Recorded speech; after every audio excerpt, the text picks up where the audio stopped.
الحمدللہ وکفا الصلاۃ والسلام علی من لا نبی بعد اما بعد بسم اللہ الرحمن الرحیم۔ تحمل مزاجی، بردباری اور برداشت، یہ چند ایسی صفات ہیں کہ جس بندے کے اندر جمع ہو جائیں وہ بندہ یقیناً بہت بڑے مقام پر فائز ہو جاتا ہے، اور اللہ تعالیٰ جل شانہ کے یہاں بھی اس کا مقام اور مرتبہ بہت بلند ہو جاتا ہے۔ حضرت امام اعظم ابو حنیفہ رحمۃ اللہ علیہ ایک دن ظہر کی نماز کے بعد اپنے گھر تشریف لے گئے۔ بالا خانے پر آپ کا گھر تھا، جا کر آرام کرنے کے لیے لیٹ گئے۔ اتنے میں کسی نے دروازے پر دستک دی۔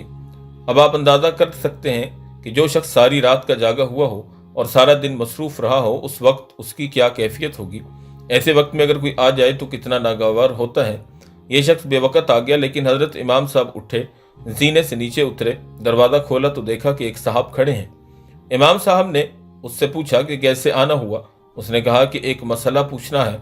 دیکھیے، اول تو امام صاحب جب مسائل بتانے کے لیے بیٹھے تھے وہاں آ کر مسئلہ پوچھا نہیں، اب بے وقت پریشان کرنے کے لیے آگے، لیکن حضرت امام صاحب رحمہ اللہ نے اس کو کچھ نہیں کہا، بلکہ فرمایا کہ اچھا بھائی، کیا مسئلہ معلوم کرنا ہے؟ اس نے کہا کہ میں کیا بتاؤں، جب میں آ رہا تھا اس وقت مجھے یاد تھا کہ کیا مسئلہ معلوم کرنا ہے، لیکن اب میں بھول گیا ہوں، یاد نہیں رہا کہ مجھے کیا مسئلہ پوچھنا ہے۔ حضرت امام صاحب رحمہ اللہ نے فرمایا کہ اچھا، جب یاد آ جائے تو پوچھ لینا۔ آپ نے اسے برا بھلا نہیں کہا، نہ اس کو ڈانٹا، بلکہ خاموشی سے واپس اوپر تشریف لے گئے۔ ابھی جا کر بستر پر لیٹے ہی تھے کہ دوبارہ دروازے پر دستک ہوئی۔ آپ اٹھ کر نیچے تشریف لائے، دروازہ کھولا تو دیکھا وہی شخص کھڑا ہے۔ آپ نے پوچھا کہ کیا بات ہے؟ اس نے کہا کہ اب تک تو یاد تھا، مگر جب آپ آدھی سیڑھی تک پہنچے تو وہ مسئلہ دوبارہ سے بھول گیا۔ اگر ایک عام آدمی ہوتا تو اس کے اشتعال کا کیا عالم ہوتا، لیکن یہاں تو امام صاحب اپنے نفس کو مٹا چکے تھے۔ حضرت امام صاحب رحمہ اللہ نے فرمایا کہ اچھا بھائی، جب یاد آ جائے تو پھر آ کر مسئلہ پوچھ لینا۔ یہ کہہ کر واپس چلے گئے اور جا کر بستر پر لیٹ گئے۔ ابھی لیٹے ہی تھے کہ تیسری بار پھر دروازے پر دستک ہوئی۔ آپ نیچے تشریف لائے، دروازہ کھولا تو دیکھا وہی شخص کھڑا ہے۔ اس نے کہا کہ حضرت مسئلہ یاد آ گیا۔ حضرت امام صاحب رحمہ اللہ نے پوچھا کہ کیا مسئلہ ہے؟ اس نے کہا کہ یہ مسئلہ معلوم کرنا ہے کہ انسان کی نجاست، اس کا ذائقہ کڑوا ہوتا ہے یا میٹھا۔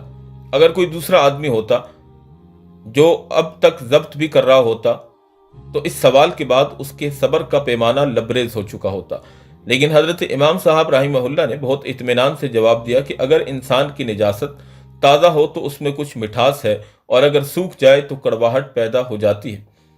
اس پر مزید ستم کرتے ہوئے یہ شخص بولا کہ کیا آپ نے چکر دیکھا ہے؟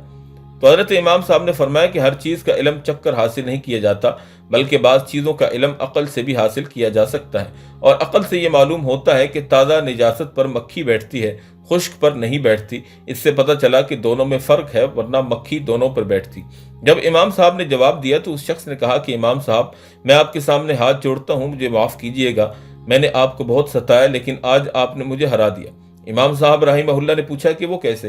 اس شخص نے کہا کہ ایک دوست سے میری بحث ہو رہی تھی، میرا کہنا تھا کہ حضرت سفیان ثوری علماء کے اندر سب سے زیادہ بردبار اور غصہ نہ کرنے والے بزرگ ہیں، جبکہ میرے دوست کا کہنا تھا کہ سب سے زیادہ بردبار اور غصہ نہ کرنے والے بزرگ امام ابو حنیفہ ہیں۔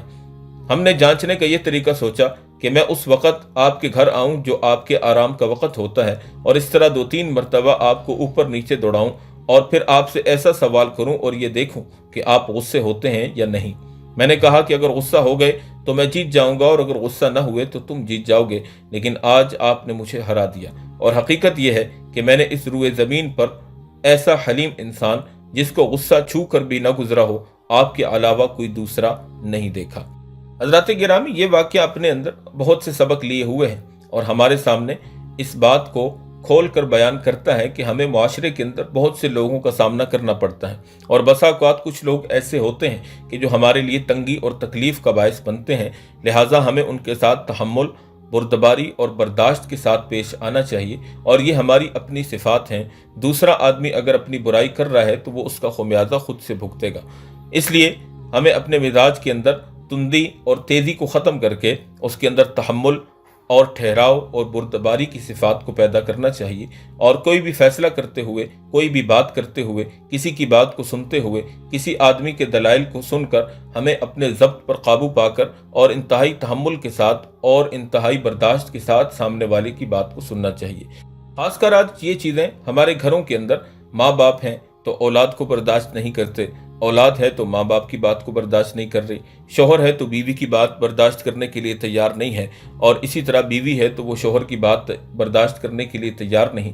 اگر ہمارے اندر تحمل، حلم اور بردباری کی صفت ہوگی تو ہم سامنے والے کی بات کو، اس کی تندی اور تیزی کو اور اس کی زیادتی کو بھی برداشت کر جائیں گے، اور جب یہ برداشت کی صفت ہمارے اندر پیدا ہوگی تو بہت سے گھرانے ٹوٹنے سے بچیں گے، بہت سے رشتے ٹوٹنے سے بچیں گے، بہت سے فساد اور فتنوں کے دروازے بند ہوں گے، اور ہماری زندگی جو ہے وہ دنیا کے اندر ہی جنت کا نمونہ بن جائے گی۔ اللہ تعالیٰ جل شانہ ہمیں اس صفت کو اپنے اندر پیدا کر کے اس پر عمل کی توفیق عطا فرمائے۔